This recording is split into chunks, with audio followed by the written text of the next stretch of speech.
Alright, everybody, let's continue on with Jikoronpa, Laments of Isolation. Where were we? Here. Yeah. I've awaited this moment for all my 9 lives. I, the feline of fables, will tell the tale of this battle for centuries to come. You better, because my epic idea is... would you two rather do this later? You and Mount seem pretty busy with each other. My apologies, mortal. My servant and I will resume our trials and tribulations at a later time. Anyway, what kind of info did you get? I have a pretty good guess as to what it might be. Right, give me a second. Turned back and shuffled through where I hid the folder. After some time, I was able to find it. Turning back to Colette, I opened up the folder and showed her the picture of what I assumed was her. I got this information about you, or about Kuki Hinora. I assumed it was you. Yep, there it is. Knew it. I was pretty sure somebody would find out in time, but not as a motive. It's not that big of a secret, if I'm being honest. Pretty embarrassing, but most of my gang knows about that. It's older stuff. Dyed hair? Fake name? Damn it, you hypocrite. Hypocrite?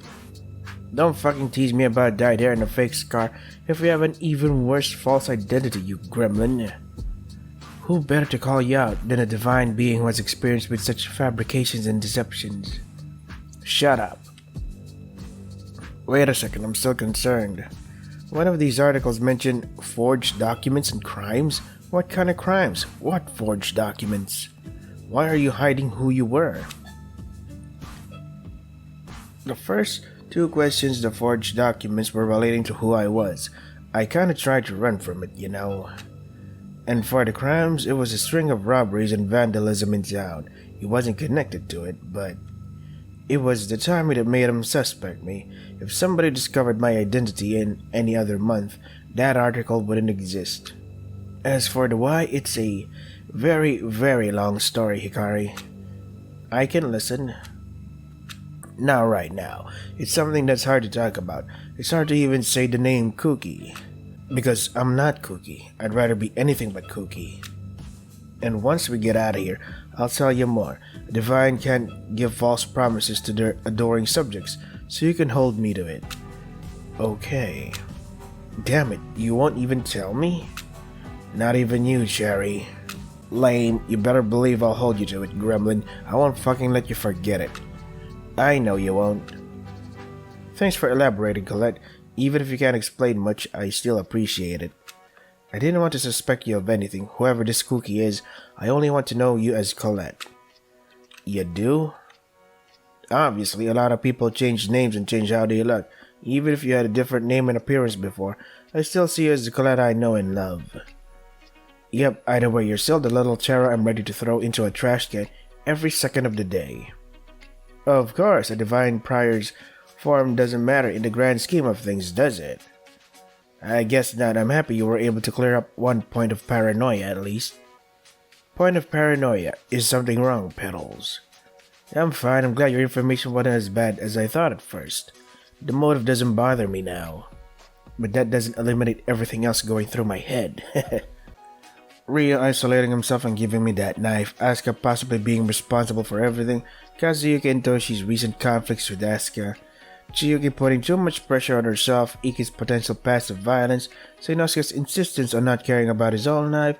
All these little things I notice always swarm inside my head. They keep getting bigger and bigger and never leave.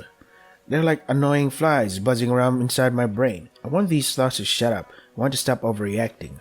I can't even do that. Why am I so pathetic? It doesn't bother you? You're fine? Are you kidding me? Huh? That's exactly what she insisted, Hikari, right before she decided to go and kill somebody. Is she talking about Mayumi? Don't fool yourself, Petals, please. What's really happening in your head? I'm not doing that. I'm not like Mayumi. I didn't take his life. I'm trying to be strong, trying not to overreact. You don't know anything, Colette. You don't know me. You're just a stranger. Please leave. The hell? She's concerned. We can't leave you like this, damn it. It's obvious how you're... Leave! Come on, Cherry, let's do what she says. Whatever. I hope you feel better soon, Petals. With those last words, they left.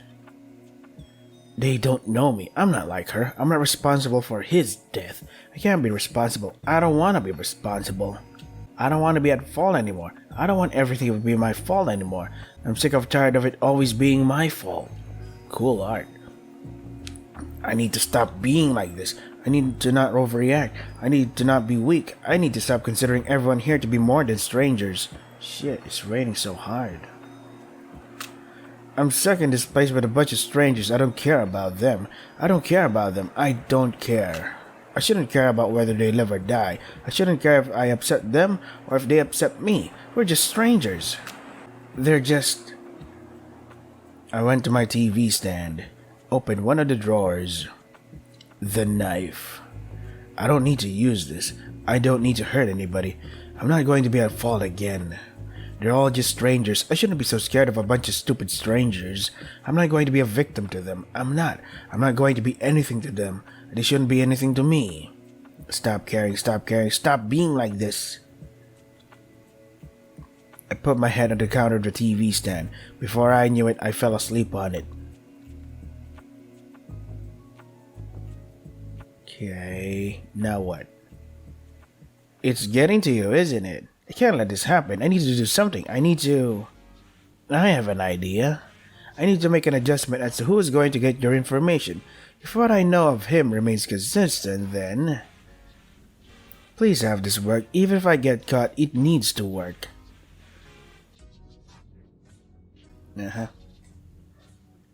I woke up, but I didn't open my eyes.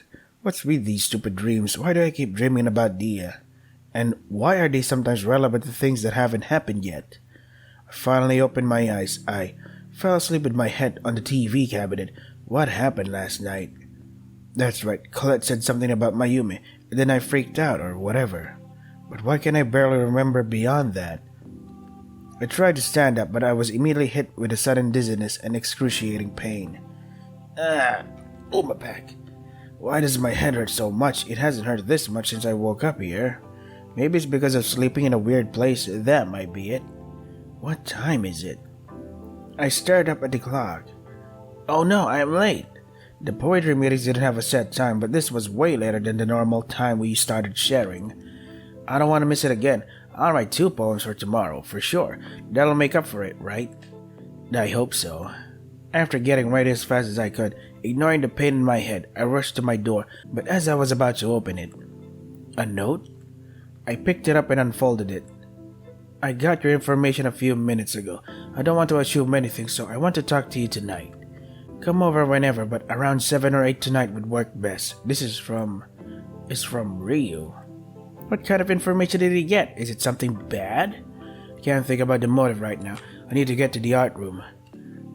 I ran to the art room as fast as I could. And when I walked in... Your turn, Kiara. I look forward to... Oh, Cherry Blossom, there you are. Sorry for being so... Let me catch my breath. Are you alright, Hikari? Did something happen? You don't look well. Let me guess, you had a tough night last night and needed an extra rest today. Maybe something like that? Oh, so nothing happened. That's good at least. Even if you overslept, I'm still very happy you came in here in the end. You arrived in time to hear my poem too. Tsunami and I already finished up our poems, but Kiara's poems are the best of all, so you didn't miss out on much. Yeah, I agree, your poetry sucks. How cruel. I'm glad I at least get to listen to Iki's. Wasn't able to prepare a poem today, but I'll try my best to do double the poems tomorrow. I look forward to them. Here is mine. Let's see, switch the font. Ripples in the puddles distort the sky above me, reflecting it and dissecting it in just a single moment, as if the sky was just a plethora of scattered colors on a canvas. And then my foot drops onto the puddle to scatter the colors into a muddy, lifeless brown, and leave it with nothing but what used to be something of a memory. But when I look back upon the puddle that had drenched my boots, I see a puddle split upon shades of cruel crimson, and I realize my boot was stained with the exact same color. My yellow raincoat might look orange in this rainstorm, my blue scarf takes a shade of vivid violet, and my white gloves may look pink when reflected in the puddles not made of blood. A wonderful collage of colors is what I had been meant to become, questioning and changing and wondering if it was all a facade, or maybe the facade was a rainstorm all along. Oh, that's it, right. Whoa, that one got dark fast. Was it too dreary? I had questioned if it might be, but No, it's a good thing. I like how all poems catch me off guard like that.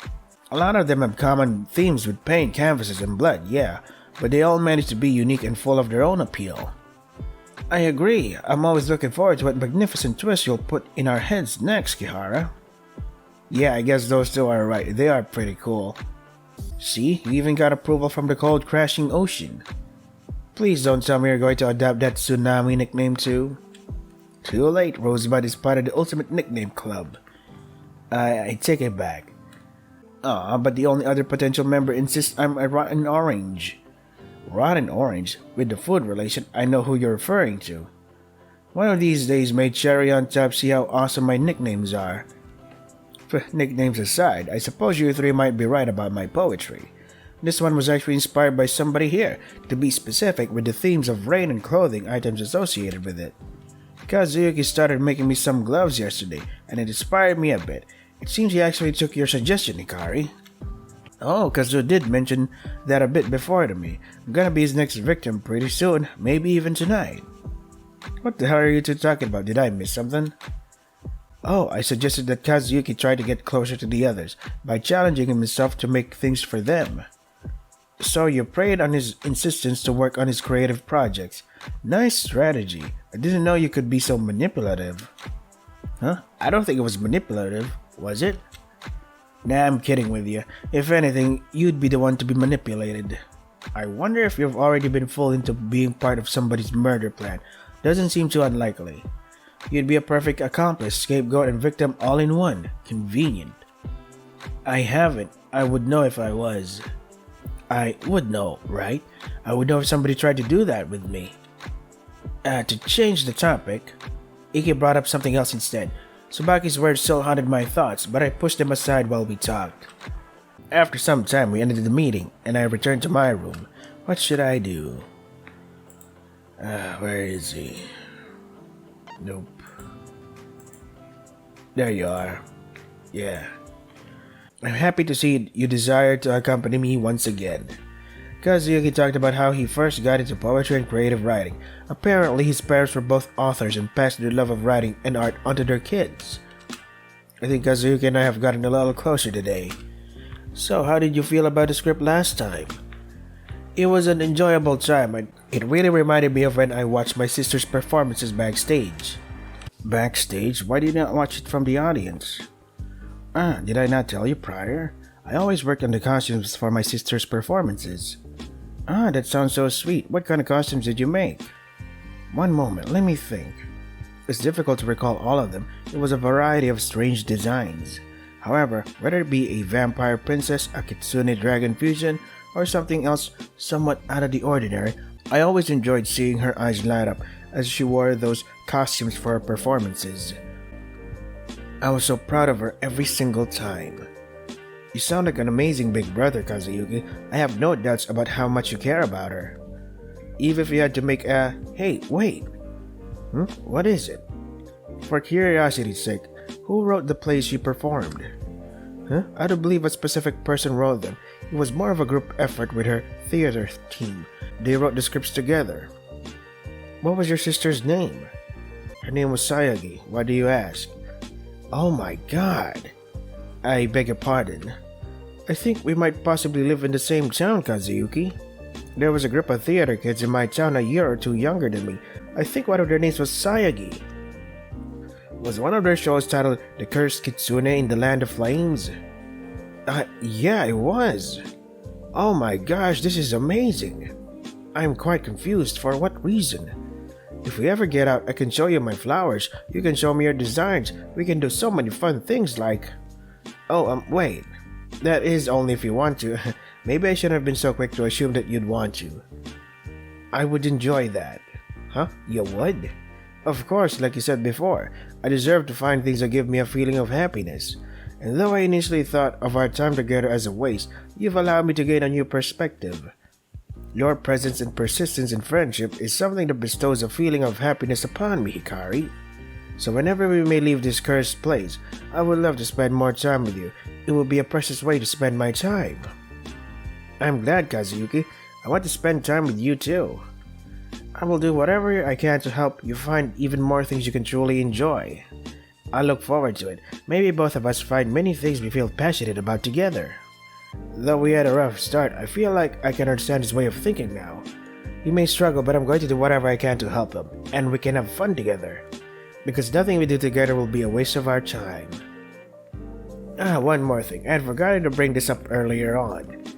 What is it? I would like to give you this poem. Though many types of artistic forms are work to me, poetry is one of the few I feel some joy out of still. So perhaps in the future maybe we write poems together. I'd love that, Kazuyuki. As would I. As a symbol of our promise, you may keep this poem.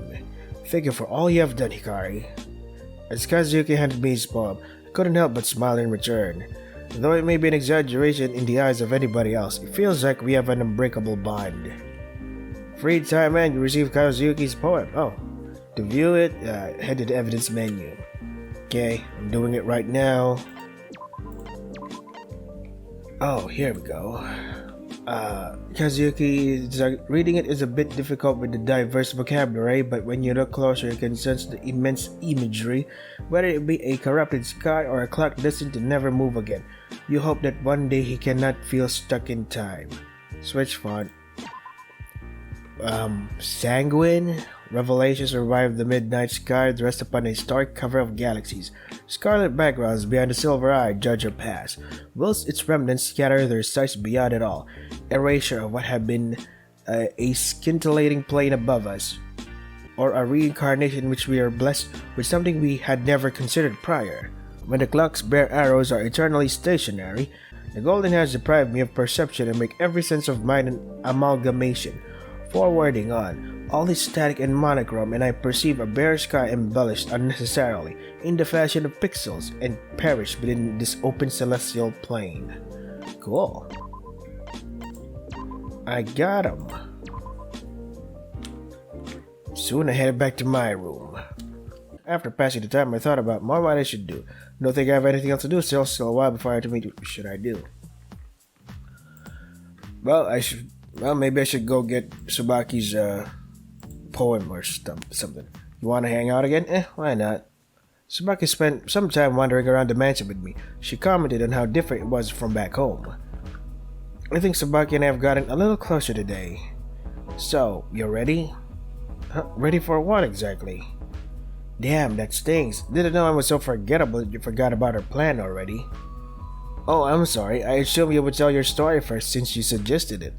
Now that I think about it, we should probably decide on more things before sticking to this plan thing. Yeah, my bad. You still up for telling something, or... I could try my best, I guess. I wouldn't want to disappoint you. But last time you said you wanted something unexpected, right? Hey, guess what I said wasn't so forgettable after all. But yeah, I did. What about it? Since I didn't have time to plan a story... Oh, my back, don't forget to stretch, boys. Maybe I can improvise one. Can't guarantee it'll be good, but I think it'll be unexpected still. I hope that it doesn't end up being unexpectedly bad. Hey, good plan. It'll be more exciting if we have to come up with it on the spot anyways. A few neat little ideas are forming in my head already. Yeah, and to start, well, would you prefer a real-life story or something fictional? Either's fine with me. I'm cool with listening to anything, and besides, I'm not one improvising out of nothing. Do whatever feels right, I guess, or whatever's easier. I don't really care. Alright, if you're sure, then I guess...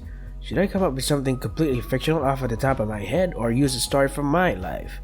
Honestly, I'm not entirely sure if I'll be able to come up with an entire story with nothing to go off of. But still, I wonder what I should do. Probably best to tell an existing story, honestly. Yeah, much easier. Chances are the fictional story I'll come up with would probably vaguely be based off of myself anyway. I'm not the most creative, so maybe telling something that happened to me would be easier, even if it might not be too exciting. Maybe I should talk about an experience Naoki and I had. I remember when we were younger and we still got along decently. Well, this is a story that happened to me a really long time ago. It isn't the most exciting, but it meant something to me. Oh yeah? What is it? You see this tree necklace I have? Yep, now that you mention it, it seems a bit odd that you wouldn't have like a flower necklace or something. Well, this necklace was special to me. I think I got it 9 years ago, I think. Maybe 10 years. It's hard to remember exactly how old I was, honestly. I knew it happened when I was young. Ah, tinier shorty. Hope I don't step on you on accident. You're not that much taller than me. Well, I mean, besides Toshi and Colette, everyone here is a giant. I need somebody to feel superior over height-wise. Right, but anyways, about a decade ago, my brother and I went on vacation with my aunt and uncle. They're both really nice, so they wanted to do something nice for us one summer. It took us to a famous forest. At the forest, there was a little gift shop, and there were 3 themed pieces of jewelry. There was one matching necklace and bracelet that we saw, and my brother and I wanted them a lot. But something unfortunate happened. Unfortunate as in death or a little thing? Unfortunate is like way too vague of a description. None of my stories would be that gruesome. Oh, I see you aren't ready to hear mine next time then. Oh gosh, please don't tell me somebody gets beheaded or something. Beheaded? Please, that's child's play for a gory story. How about them getting ripped? Anyway, let's resume my story, please. Guess we'll be saving that for another day, huh? I don't mind waiting. Either way, what unfortunate thing happened to you and your brother? Still vague as hell. Well, somebody else bought the matching bracelet and necklace before us. The store had none of the same kind, and as a little kid, I cried over that little incident. A lot. Doesn't sound so far from the present, huh? Hey, I don't cry that much at least. Anyways, my brother ended up making a bet with the person who bought it to get the matching jewelry for us. Eventually, the person jokingly agreed to give the matching jewelry to my brother and I if he managed to climb the tallest tree there. I bet they didn't actually expect my brother to try, but my brother started climbing up the tree straight away. Damn, did he end up winning the bet? Not close at all. He actually got higher up than we expected, and while telling the person he made the bet with, he ended up falling off of a branch. For the rest of our vacation, my aunt and uncle had to stay with him in the hospital. Wait, if he didn't win and if the person didn't give him the jewelry out of pity or whatever, how the hell do you have it now? Are you telling me a 7 or 8-year-old you really pickpocketed an adult? I may have gotten you all wrong. What? We didn't steal it. In actuality, the shopkeeper admired his enthusiasm and felt bad for the whole thing, so they sent us a necklace and bracelet with the same patterns for free a few days later. My brother ended up gifting the necklace to me and kept the bracelet. So you can get free stuff by being reckless and endangering your life after a bet? Then what have I been doing all these years? Please don't take this as encouragement to risk your life for a couple of cheap bracelets. Fine, if you say so. But your brother does sound nice, if a bit. How can I put idiotic nicely? Trust me, he's nothing close to like that anymore. What do you mean? Oh, I talked about something nice Naoki did for me in the past. I shouldn't ruin the mood. He's a lot smarter now. He works hard every day, that's all. Don't worry. Huh, you have a damaged relationship with him now, huh? Huh? How could you? You don't need to spare me the truth or whatever. You wouldn't ruin the mood or anything like that. Hell, it'd be worse if you pretended like everything was all fine and dandy. I hate when people do crap like that. Okay, I'm guessing I said something wrong. Why so quiet? Well, guess the story time is over. But I have a story in mind for you. Get ready, girlie. Before I could say anything else, Tsubaki ran off. Just what is she planning? Soon I headed back to my room. I thought more about what to do. I leaned against the wall, staring up at the ceiling. Yet as I looked up, why is it back? This damn headache. It might be a migraine even. I've been trying to ignore it, but it's starting to hurt a lot again. This is what I get for being so stupid and sleeping against a cabinet. I should check if there's any medicine that can help. The infirmary might have some. I walked up to the infirmary entrance, but as I almost stepped in, I heard singing. Huh? I poked my head through the door. It was Chiyuki and Toshi. And so you shall see, your dear Melody. Chiyuki was singing with a lot of passion while Toshi watched her, not saying a word. Means the world to me. And it's done. How was that one, Toshi? It was as brun as the one before, and the one before that, and the one before that, and it never ceases to amaze me how you put so much care into your songs. Putting love and care into each and every song is the most important part. Without it, none of them would remedy a single shattered heart.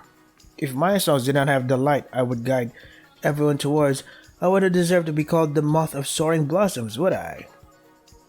Nonsense, your heart may carry darkness sometimes, yes, but I will lure out your inner demons with the power of my friendship. You shall? What an extraordinarily amazing ability. As the two of them continued to talk, I tried to sneak past them and get to the medicine cabinet. But my plan didn't work. Ah, Hikari, I am ecstatic to see you here. Oh, hey, sorry about barging into here. I didn't want to bother you two. I only need some medicine. Don't dare apologize to your general. Instead, hold your head high and be proud of yourself. Take whatever you need and don't hesitate to care for yourself. You deserve to be a priority, just as much as any other warrior. I'm guessing Chiyuki's song helped him, huh? If you say so, give me a second and then I can talk. I fumbled a bit with my hands. I searched the medicine cabinets until I found the tablets I was looking for. Then I got a cup of water from the sink. I swallowed down the tablets. Hopefully it goes away soon. Are you not available to converse? Is it okay if you're... It is okay if you are not. Like Toshi stated, please put your well-being into priority. No, it's fine. I'm already starting to feel better. If you're certain. Out of curiosity, what were you two doing before I entered? I heard some singing. Yes, Yuki had reached out to me and offered to assist me in my quest. So you must have heard a bit of the most incredible healing melody to ever exist. It restored all my health points in seconds. Health points? But you had not been harmed if I recall. Did you get wounded without my notice somehow? Must have not paid enough attention. I have infinite health points. The greatest warrior to ever live can't lose a single fight. Of course, my health points are measured in a different way. Your melody had enough magical properties to restore everything, even the most obscure mental, emotional, and physical wounds. You must be exaggerating. They are not mystical at all, let alone be able to restore anything. Look at how happy Toshi is. Your songs help him, Chiyuki. Both you and your songs are wonderful. See, we're both right. You shouldn't dare disagree. Thank you, Yutsu. I suppose they must have some special attributes, if you two are praising them so much. Of course. I'm glad you're doing a lot better, Toshi, especially after what happened with Asuka 2 days ago. There you go. Nice. Yeah, I think I should end it here. I need to prepare for work. What a nice cliffhanger too. Cliffhanger. So yeah, this is Jikoronpa, Laments of Isolation. For try the game for yourselves, the links are in the description. That is all for today. Stay safe and take care of yourselves.